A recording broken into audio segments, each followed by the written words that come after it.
Hi, everybody. Welcome to NewsNite for Friday, March 25th, the state of the city this week. A lot to talk about, including, is Columbus really giving Akron the shaft, as Plusquellic says? We'll talk about it. Speaking of Columbus, the State House considers requiring an ID, a photo ID, when you go to vote. Should they do that? Also, the real price of a light bulb. Those stories and more next on NewsNite.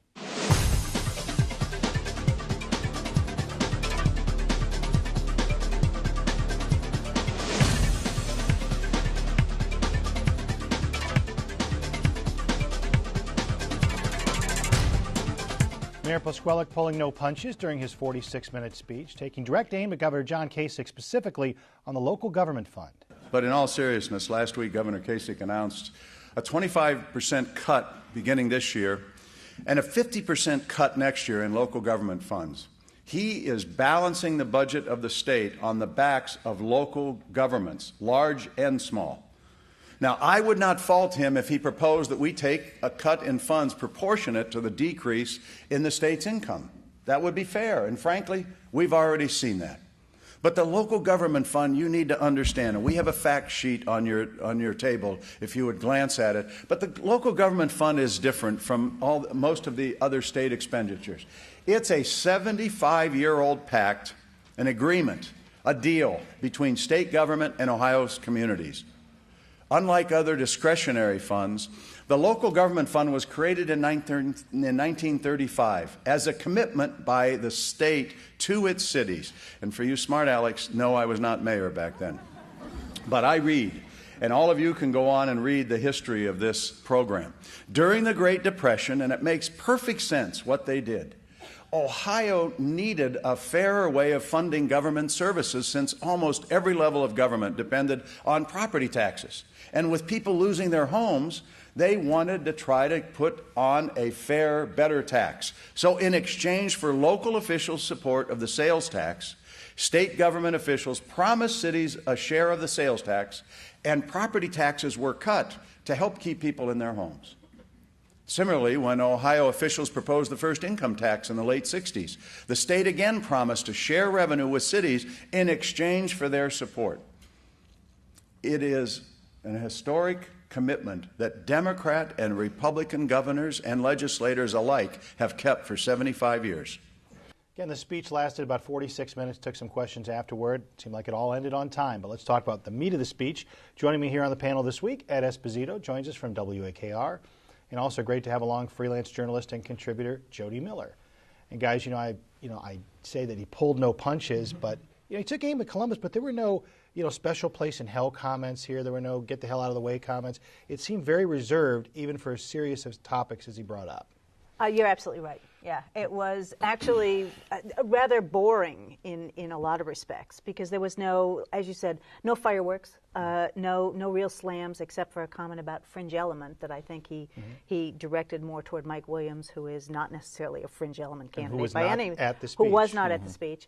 But he did take aim, as that clip shows, at Columbus in terms of the cuts that the governor is proposing to balance the budget, and the mayor said he's balancing the budget on the backs of local governments because local government funds, as the mayor explained, has been a commitment for more than 75 years, and at least in the city of Akron, it's either, my figures are somewhat confusing, it's either the second or the third largest revenue source for the general fund budget, and the mayor in the speech indicated that most of those local government funds go to pay the salaries of safety forces in the city. That's because that's the way the city budgets it. Well, yes, it is, but let's be truthful about this. The Columbus didn't say, "Here's the money. Use this for police and fire only." They send the money there, and the city makes a decision on how to budget those monies. Yeah. I'm not disagreeing with that, but I think it's also by charter that I think there's some confusion. I think Paul Helinski, who also listened to the speech and took exception to the mayor's comments about if with the local government funds being cut, it could affect obviously the salaries of the safety forces and necessitate more cutbacks for the safety forces. And Mr. Helinski, the police union president and chief, is saying, well, wait a minute, the city has a little bit more latitude here than the mayor would like people to believe. Helinski also not at the speech. Right.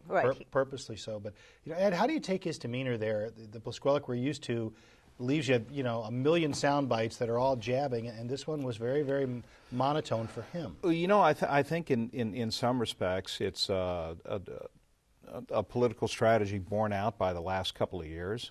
Is he more mellow? I think he certainly feels beaten up by that. I think he's still a scrapper and a fighter, but I also think he's getting a lot of advice from people that are saying, look, the reason you found yourself in a recall situation, even though you easily push that back, was because of your style. And if style is going to be a barometer of the campaign, if this campaign for re-election is going to be all about style, if your ability to govern is all about your style and not about your substance, you get in the way of yourself. I mean, there was one commentator that I heard that on the fringe element just kind of said he just can't help himself. I think he helped himself a lot in this speech. I think he portrayed himself as more as a CEO than he did as a politician, taking a couple of shots at Columbus. And Governor Kasich, he makes good points about the local government fund, but there's an irony here that the same decisions that city halls have to make regarding smaller budgets are the same decisions that Governor Kasich has to make regarding smaller revenues. The shoe fits both in Columbus and on South High. Well, it does, but I think the mayor's contention about at least the local government funds is that this has been a commitment that the state made 75 years ago with the cities during the Great Depression, and it has always been honored regardless of whether a Democrat was in office or a Republican was in office. And cities and communities, and not just the city of Akron, but communities around the state have depended on those local government funds that come back. They are monies that we pay in our local community to the state that comes Jody, back to us. I don't disagree with that. And the mayor, when he points out that we send more money to Washington than we get back, is correct. Right.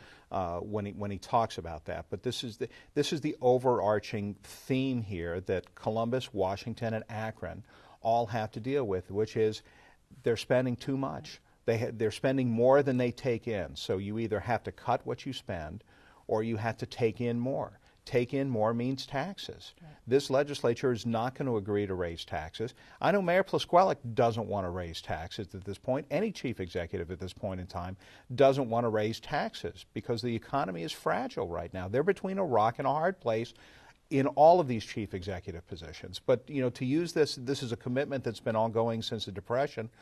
Critics can point out that the city has made commitments over the years that it's had to change its mind on. You have to be flexible. If you're going to be rock solid and say, well, we've had this commitment forever, that's the kind of this is the way we've always done it thinking that has landed us with an $8 billion deficit in Columbus and extremely challenging times here in Akron where you may conceivably see police and firemen laid off because you just don't have the money to pay them. You talk about layoffs, you talk about jobs. Plusquellic did directly address jobs when it came to jobs and Akron's ties overseas. This seed fund will be directed at attracting early-stage, homegrown, and other biomedical companies from throughout the country and world to set up operations in our accelerator and in the Akron biomedical corridor, then help them grow into their own space. Now, let me explain this. We want manufacturing companies that are homegrown. 40 out of the 50 companies, with all of the publicity that we get when Marco, Bob Bowman, or any of our other folks, including myself, go to attract businesses somewhere else, 40 out of 50 of the companies in our accelerator are homegrown. But we can't ignite the huge potential for job growth, in my opinion, by not reaching out across the U.S. and global marketplace to get our fair share of investment and jobs right here in Ohio. That's why we need a presence on the global stage. Rochling would not have brought 123 jobs to Akron by a mayor sitting in the office without us meeting them on their home turf. FMI would not have received $18 million investment from China unless we had gone there to help support them and to convince them that Akron is a great place to be. We'll continue to aggressively market ourselves through trade shows and partnerships, including the Greater Akron Chamber, Neotech, Team Neo, Team Ohio, Summit County, and others. Okay. Whether those jobs are here or not, people get in debates about how many jobs. The one big announcement economically was this seed fund, $1 million from Medical Mutual that can be used as a startup, hopefully, for multiple small businesses to create some jobs. With more money to come from First Energy, right. and I would predict, that kind of has a ball rolling thing. I think you'll see others step in to do that as well. It certainly makes sense. I think one of the positives that the mayor can point to is, and it goes beyond we're not Cleveland, or we're not Canton, we're not Youngstown. It goes beyond that. Is that Akron has been very aggressive in terms of economic development. And there can be a lot of arguments over how many jobs have gone, how many jobs have stayed. The fact of the matter is that Akron has weathered this storm. You don't hear a lot about companies coming in to do business in other cities to the level that you do in Akron. And I think most reasonable people would agree that if part of the mayor's job is to go make Akron look attractive for economic development, put them on a plane. Put them on a plane. Go to China. Go to Finland. Go to Israel. Go to Germany. If you're coming back and it results in 30 jobs here, 40 jobs here, 150 jobs here, that's what you expect a CEO to do. And this is the corporate of Akron. Well, and Ed is absolutely right. This was the substance, I think, in the mayor's state of the city. The kind of efforts that his administration and his cabinet has made to go out and to reach out. And don't forget, this is one of the criticisms that past opponents of his have made, that you're not in the city, you're out and you're traveling and you're going to Germany and you're going to Israel. But those trips, that face-to-face contact, as the mayor said in the speech, brings jobs here. And it has done that. I mean, the day before the speech, he was down in South Akron where there was a ribbon cutting for a German firm that's going to bring, over 100 jobs to the city of Akron. And the whole concept of this Seed Development Corp and this money, Akron has done a heck of a job during tough economic times to reinvent itself.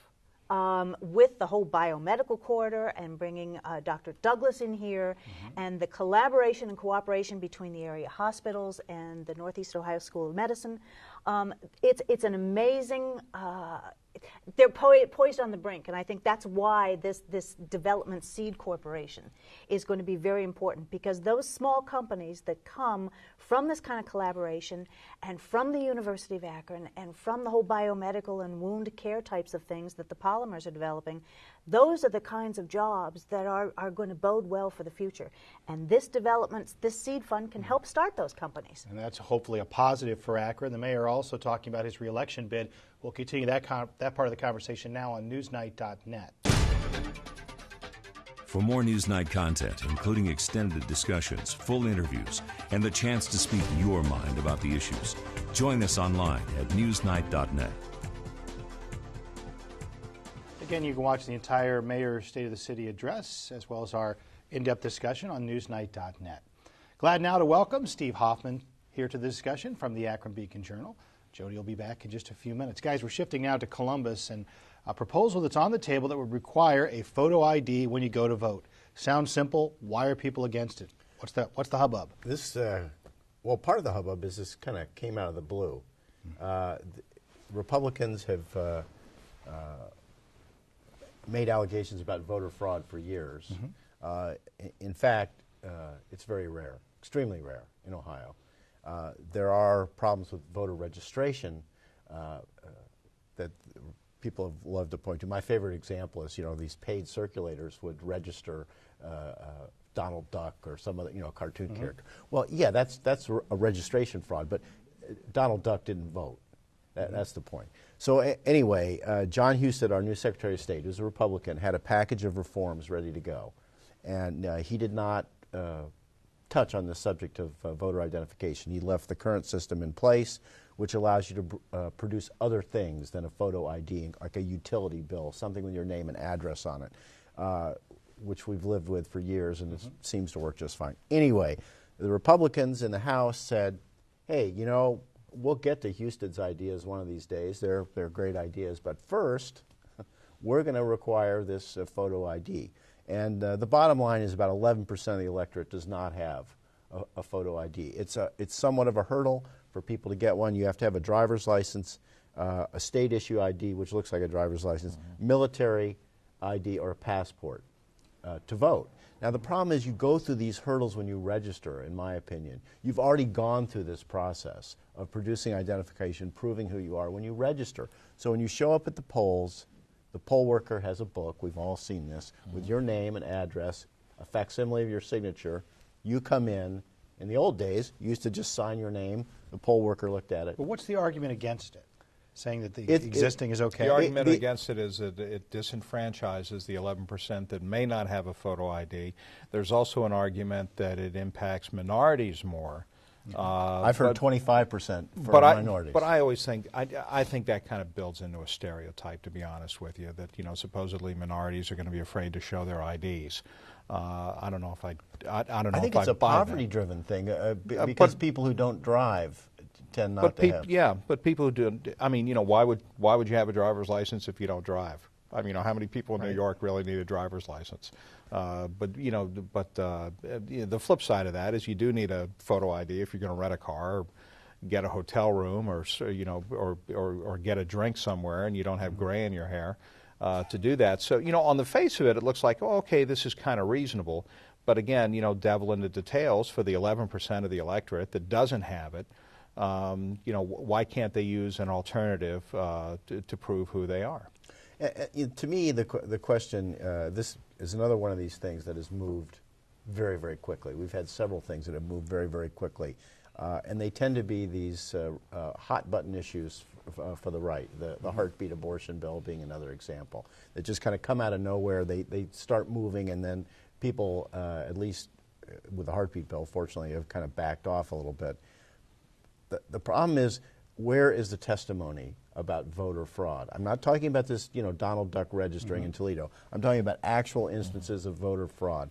And again, once again, they're extremely rare. So the question is, as Ed's talking about, you know, when you look at this a second time and you think, we've got to, we want to encourage access, we want to encourage people to vote, we don't want to erect barriers to a percentage of the population, unless there is convincing evidence that we have rampant fraud.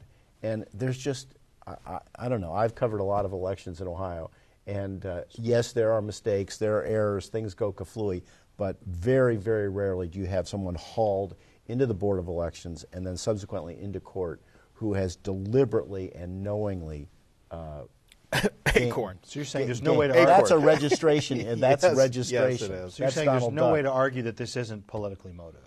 Well, of course it's politically motivated. Goodness gracious, it has to do with the process of casting votes in a political system, so of course it's politically motivated. I would break with some of the people that do that. You know, my argument against this is, don't you guys have something better to do in Columbus?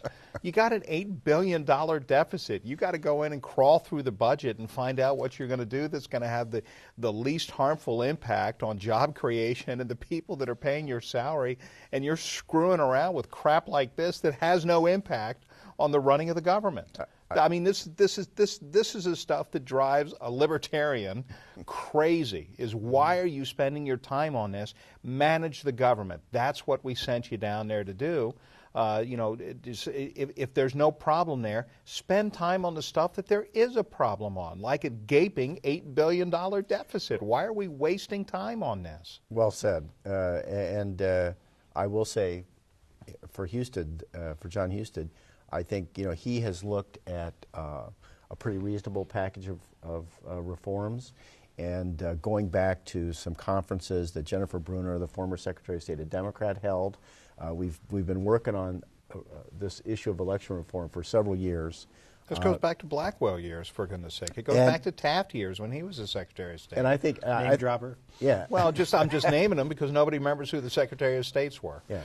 But I think, like, one of the things that Houston wanted to do was close this gap between the start of the start of early absentee voting and voter registration, which has caused us some problems. You know, so he was ready to move forward with that. He was ready to move forward with some other things that would simplify the process, things that around which there was a fair degree of consensus. And, you know, that have an impact on the running of the government. Right. And instead of, you know, Ed's right. I mean, they should be focusing on the budget and this $8 billion hole. And there are a lot of, believe me, there are a lot of issues that they've rushed, in my opinion, that they need spend time considering. And it's even worse because they had a package from Houston that was reasonable, and they've pushed that aside and gone at this. And it's one of these hot button issues that you hear occasionally. We had hearings in Summit County at one point. Looking for, hauling little, Mrs. Fabitz from Mogador in. Yeah, but I would say the hearings in Summit County were warranted. There was reason enough for what had happened in Summit County to at least hold hearings on it. Okay, hold that thought. We're going to continue this part of the conversation now on NewsNite.net. On NewsNite.net, we cover a broader range of topics than we can on the air in 27 minutes. Be part of the conversation on our Facebook page and at NewsNite.net. Invite you to also check out our blog on NewsNite.net as well. Thanks to Ed for joining us. Jody is back. Guys, what's the cost of a light bulb? First Energy really took it hard when this program came out a while ago. They revamped it. They kind of mixed a lot of things together. Everybody's going to pay $1.50, and there's multiple programs. If you want light bulbs, you can get them. Is it really that upsetting? It's at first it was to me, okay? Don't forget, more than a year ago, it was going to cost you, what, $10 a light bulb, because they had this elaborate program where they were going to drop off and deliver all of these light bulbs to everybody's house, but then they were going to incorporate the cost of the delivery into what you had to pay. So while you're going to have energy efficiency, you were also paying for it. So they've revamped the plan. And it is moderately better in terms of I think you pay $1.50 a month for these bulbs. But the bottom line is, because of these bulbs, you're going to save money. So while you're paying the $1.50, your electric bill most likely is going to go down, not to mention the other things that they have brought forward into this. The irony to this is, for me, is this. This is what I think is an unfunded mandate. State legislature decides that there has to be more energy efficiency by the utility companies in the state of Ohio. So they put this arbitrary limit of what you've got to cut energy-wise. So you've got a company like First Energy, which sells electricity and sells power, and the state is saying you've got to reduce the consumption of power. So if they reduce the consumption of power, they reduce the money that they make as a profit. So while the consumers are going to pay, I don't have a problem with them paying for some of this, because the bottom line is the energy efficiency is going to help everybody. In other states that have moved forward with this, Jody is absolutely right about there's sort of a perverse incentive here. I mean, you're telling a company that produces energy and makes money by producing energy, for the good of the whole, you got to produce less. Well, that's not exactly a business model that the people at First Energy are rushing to embrace, or anywhere else for that matter. So you give an incentive for these companies. You subsidize this, and going forward, it does reduce energy consumption, and it reduces our carbon footprint, if you will. It reduces Ohio loves to burn coal. This has been a problem for decades. Jim Rhodes used to say blaming Ohio for acid rain is like blaming Florida for hurricanes. Well, we've moved beyond that, and we decided, well, we're going to do something about this. And like I said, you've just got to give some incentives, as painful as it might be, for the consumer and for the power companies to go ahead and embrace this technology, which does work. I mean, there's no question about it. It will reduce power consumption. Is this kind of like America forcing McDonald's to help people go on diets because it'd be better for us? Yeah. I mean that's not what they're in the business to do. Right. They're in the business to make money, and you make money by selling the best and the most of your product. And here's the state saying, "Oh yeah, you've got a great product, but you got to cut back." So it's going to affect their bottom line. Obviously, they have to make it up in some way, shape, or form. But I think, as Steve said, the benefit to all of us in reducing the carbon footprint statewide is of value here. Did First Energy do a better job public relations-wise this time? Yes. Yes, no doubt, no doubt. Yeah. Okay, speaking of public relations, we have a few more minutes. I want to talk about what's happened with Father Sam. Of course, in the news, then out of the news. Now the Catholic Diocese says, we don't really want you around much longer. Well, he's still a priest, right? He's still a priest in good standing, so he just is not allowed to do certain things. He is still a priest in good standing. They have taken away his right to celebrate Mass in public. He can still celebrate it by himself. He can no longer hear confession.